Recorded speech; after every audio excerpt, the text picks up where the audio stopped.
and I can assure you that having a naval intelligence officer among the ranks of the United States Senate is a tremendous asset to the Senate, to the Navy, to our country, and yes, to our veterans.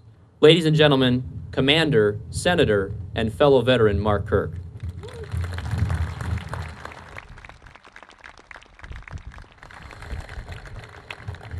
Well, I want to thank Congressman Schock for that introduction, and I want to re-thank some of our veterans here by just saying this. If you served in the United States Air Force, please stand and be recognized. Thank you. Thank you.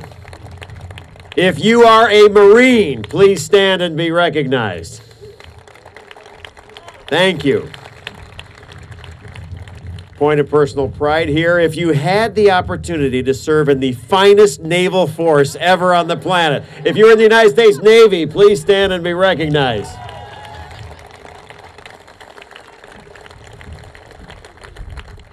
And I'll say to Robert Michel, this pains me as a Navy guy to say it, but I'll say it. And if you served in the United States Army, please stand and be recognized. Yeah, right? Thank you, guys. I want to take one moment to recognize a battle buddy of mine. She was my commanding officer and is well known as General Petraeus' favorite intel officer, Colonel Nante from Peoria. Stand and be recognized. Thank you. Right. Yeah. I am very happy to be here to be serving with Congressman Schock because when he was elected, this program and this clinic had been announced, but it was running over budget. And there was even a danger that we would surrender the lease on this property and give it back. And what Aaron did was he reached across the aisle, I think it was Norm Dix, and built the alliances, and especially with Congressman Zach Wamp, the ranking Republican on the committee, to unlock what was a pretty messed up situation and make the Bob Michel Clinic happen. Round of applause for our Congressman Aaron Schock for doing exactly what he should have been doing. Now, he and I are going to team up. I am now your senator, your junior senator, for a whole 120 days now. And I have been given a leadership position because that's what happens almost the moment you get there. And for me, it's to be the top Republican on the committee that funds our military construction and VA needs. You can imagine how strongly I feel about this clinic and its future funding needs. And you bet. And Congressman Schock and I are going to be working on another thing along with Senator Durbin, and that is, first of all, bringing military aviation back to Springfield and upgrading the facilities here at Peoria. And we're very dedicated to that. Now, Patrick, if you could come forward, let me introduce you to Patrick Tiedemann, Marine Corps sniper, wounded many times in Iraq, and he's got a picture. Because I asked Bob Michel, what did you do in the Army, Daddy? And Bob said, oh, shucks, I was just with a bunch of guys, and they were great. And that was it. Typical to his generation, I couldn't get any story out of him. And so, Patrick, show your face here for a second. We went rooting through the Pentagon archives because Bob wouldn't tell me nothing about what he did in the war. And so I have now pulled from the Pentagon his distinguished unit citation. And let me tell you what 2nd Battalion, 39th Infantry with Bob Michel did. Extraordinary heroism in action on 11 and 12 July 44. Remember, he hit the beach at Normandy. At Les Deserts, France, where the battalion fought off and crushed an enemy armored threat to break through Isigny and separate Allied forces. Remember, the Germans were trying to separate the two beaches. The battalion was in position on 11th July 1944 and prepared to attack when an enemy battalion, supported by 16 Panther tanks, launched a fierce attack at 03:30 hours. Part of the enemy tanks bypassed the front lines and entered the rear areas and threatened the battalion command post. Fighting desperately, the battalion blocked the road leading to the command post as bazooka teams, armed men with grenade launchers, and 57mm anti-tank crews engaged the heavily armored tanks at close range while tank destroyers were being moved into position. By 0600 hours, several direct assaults had been beaten off, and the battalion was employing every man and weapon available to repulse the attack. After all the wire lines were cut, and the radios kept constant communication, giving the battalion commander tactical control. The battalion command post came under intense tank and heavy machine gun fire, but was quickly moved about 500 yards in continuing operations. With violent fighting raging throughout the area, the men built up crude roadblocks and repeated individual feats of self-sacrificing heroism, boldly rushed the tanks, killing the German infantry riding on them and closely destroying their armor. By sheer courage, the battalion held the enemy at bay until an air mission and tank destroyers arrived at 1000 hours. Despite the shock of the fanatical enemy attack, the men held their ground while airplanes bombed and strafed dangerously close to their positions and killed the tank crews as they tried to escape from some of the enemy tanks. Six tanks were trying to escape but were destroyed by this unit with bazooka teams. The road now open, more tank destroyers and tanks were employed, and the enemy quickly regrouped and counterattacked. The battalion counterattacked back and destroyed many of the arriving enemy. Following artillery preparation on the 12th July, the battalion then attacked and made rapid progress until stiff resistance was met by the enemy doggedly defending a high ground position. With gallant determination, the men then engaged the enemy in bitter hand-to-hand fighting and made progress until the Germans laid down an intense artillery barrage and counterattacked with another 10 Panther tanks. Again, troops engaged the tanks and with ruthless determination, unwavering, until their weapons failed to penetrate the heavy armor of the Panthers, fought without fear, and systematically destroyed the enemy formation. One company suffered heavy casualties when tanks broke into the area. Men quickly regrouped, however, and held the enemy off until relieved by another company. Confronted with yet another tank attack, their dogged determination held on and with tremendous and effective firepower supported their tank destroyers and repulsed the enemy again with heavy losses. The valiant fighting of the 2nd Battalion defeated Germany's finest troops in action, attempting to divide Allied forces as they hit the beaches. The enemy lost over 16 tanks, 130 men, 200 killed, compared to 84 casualties on their side. That is Robert Michel of Peoria.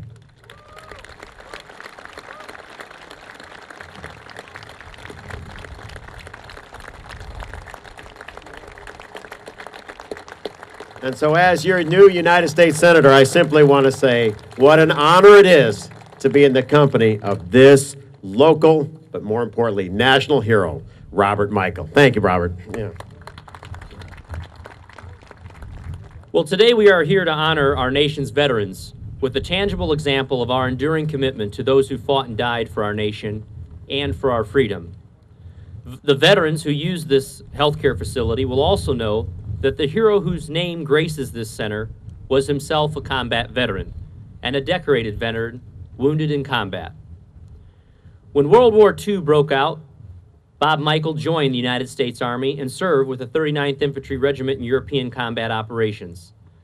As described by Senator Mark Kirk quite vividly, he was wounded by machine gun fire and awarded 2 Bronze Stars, the Purple Heart, and 4 Battle Stars. On D-Day +4, Bob Michel was part of that momentous invasion of Normandy in 1944, entering on Utah Beach in the historic invasion of mainland Europe that fought the Nazis to stop the reign of terror, free millions from imminent death, and millions more from tyranny. That daring and epic military battle is emblematic and iconic of what the United States of America stands for, and Bob Michel was there.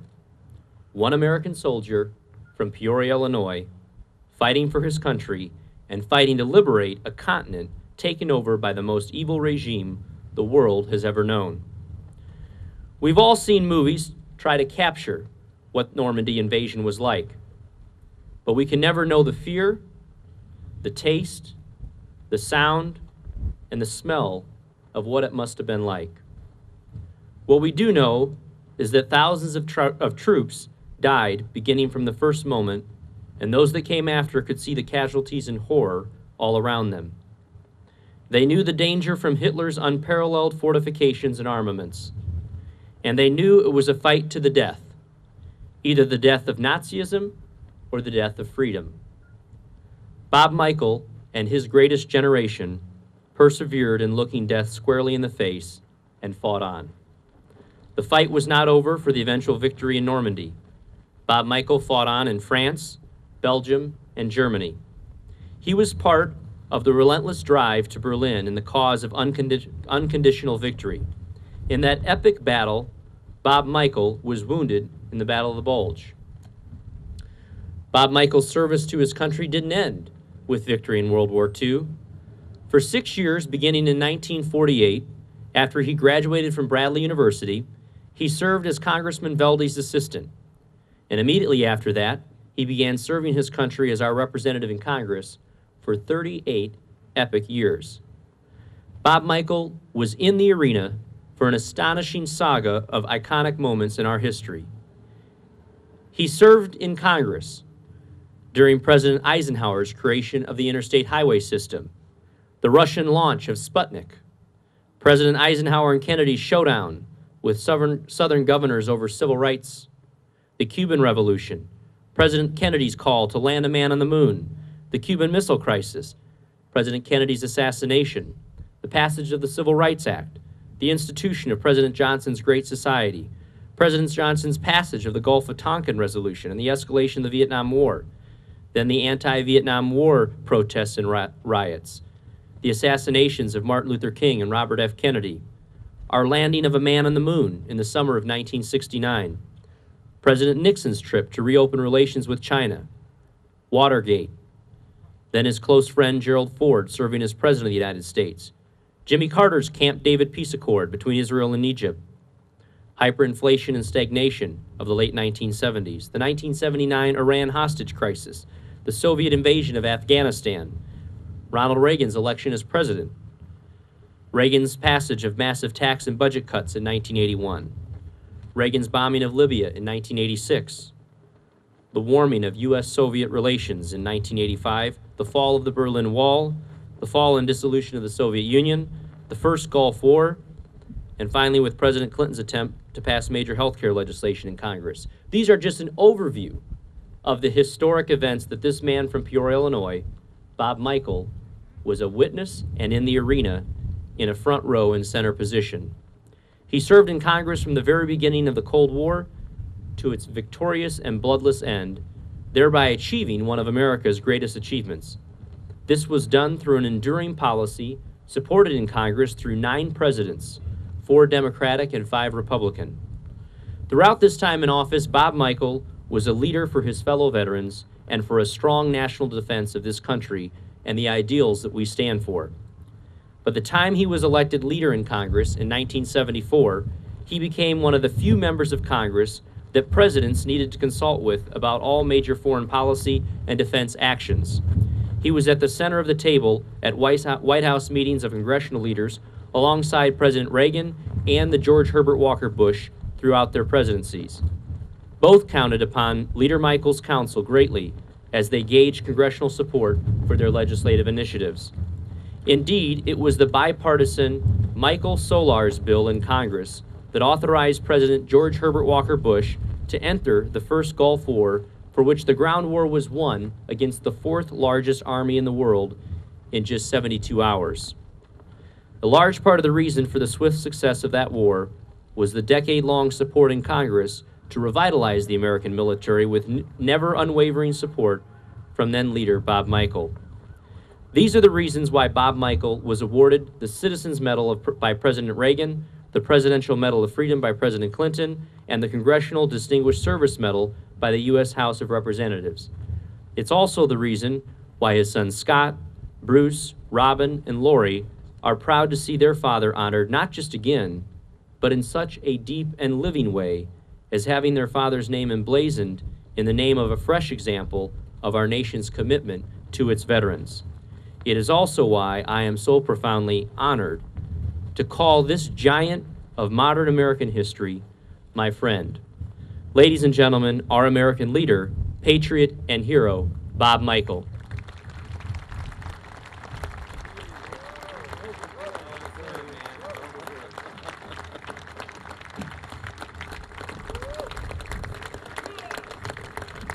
Well,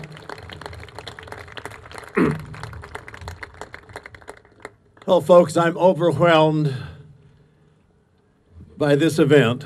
I had no idea whatsoever that in the second naming it would come to this, which, first of all, Hal, I want to thank you for being our MC and for what you did during the course of your having been awarded the Congressional Medal of Honor. That's giving up so much more than those of us who served naturally. And of course, you were so outstanding. We thank you for that. And Aaron and Mark, I think probably everything that ought to be said today has been said.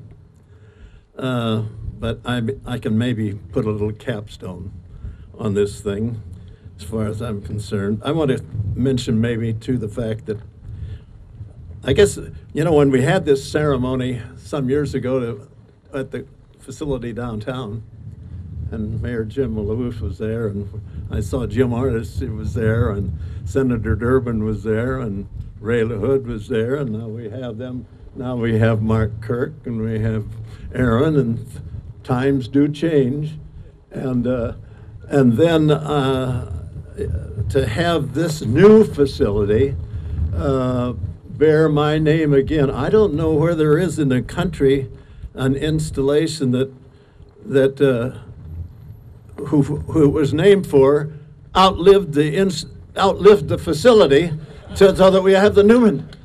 But I'm so grateful to the good Lord for giving me life and strength for these 88 years, and so I just have to be very thankful and grateful, and to all of those of you who have played a part in this construction. Yes, all those people who serve already, and what they do for us in this country.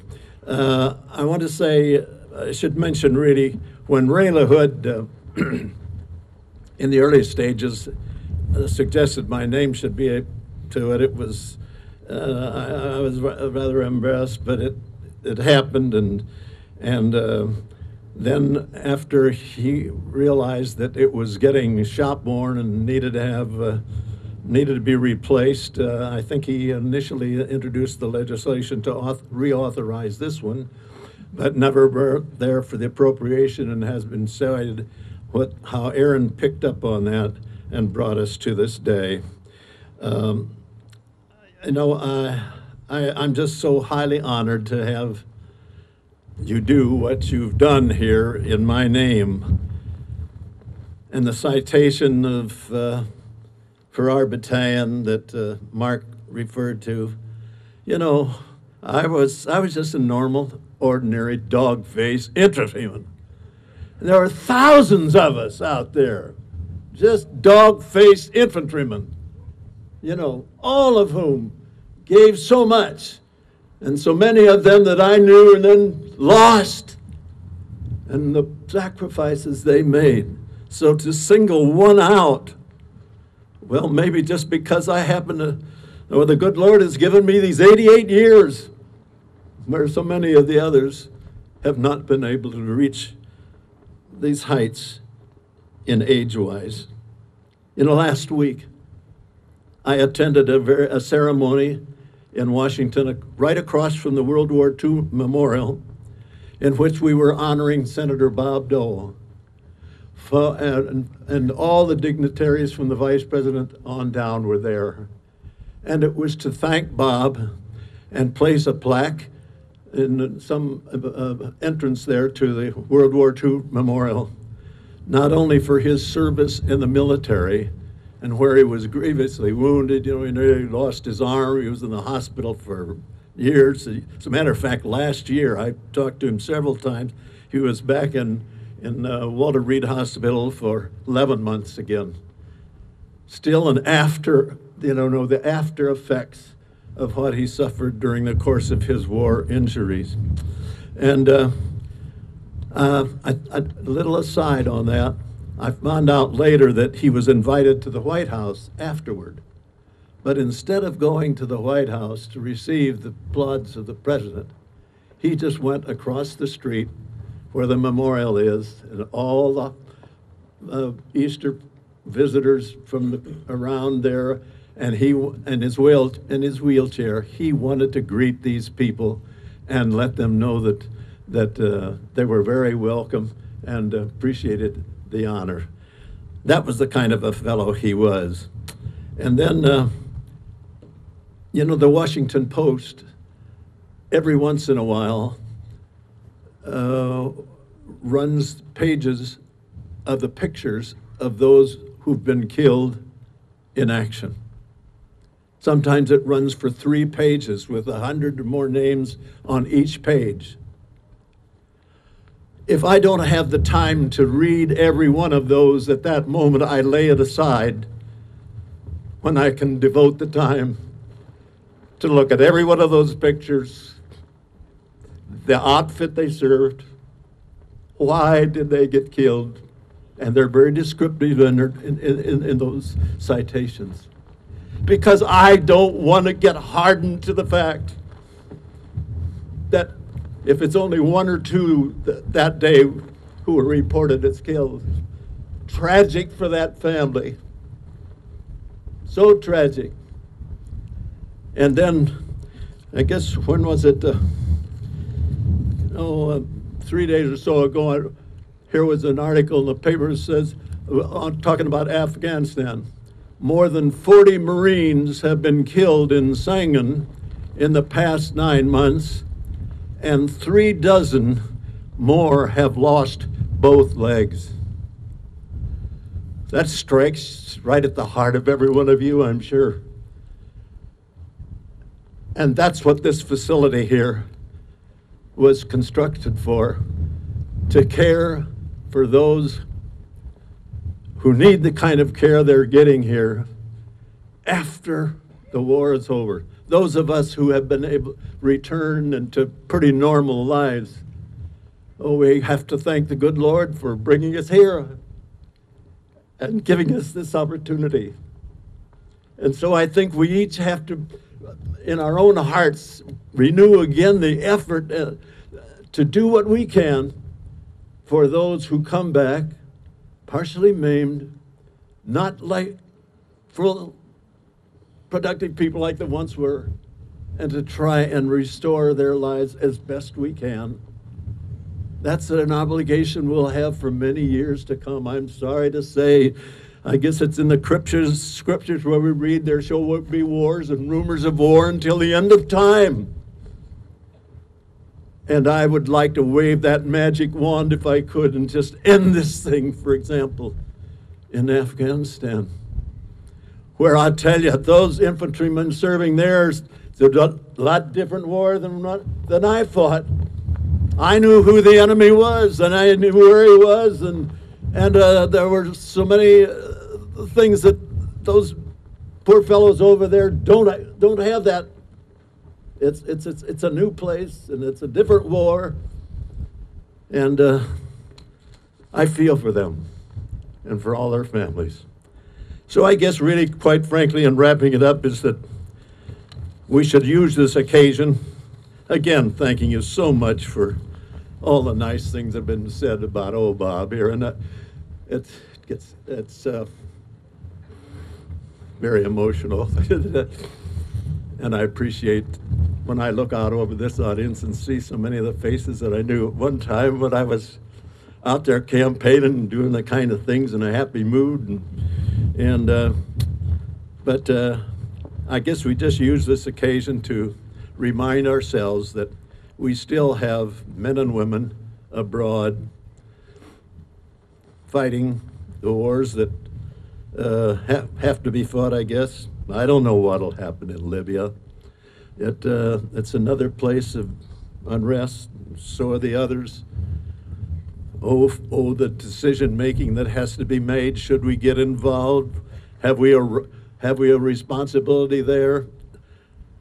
I guess I'm just grateful that I'm leaving that responsibility for making those decisions up to two great guys like Mark Kirk and Aaron Schock. Because I wouldn't want to have to make those decisions today. I don't know that I'd be up to it. But just finally to say thank you. Thank you to each and every one of you folks out there and those who serve here in the facility. I hope the good Lord will bless our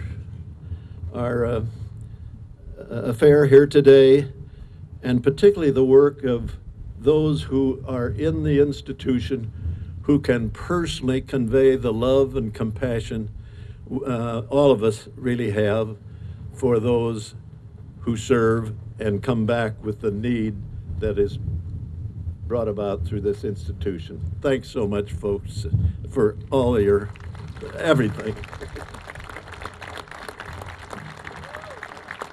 Now we can. You want to cut it? You want to cut it for this thing? Yeah. Here we go for it. We got. Try it. Does it cut? Well, we'll see. All right, you can try it. Go. Hey!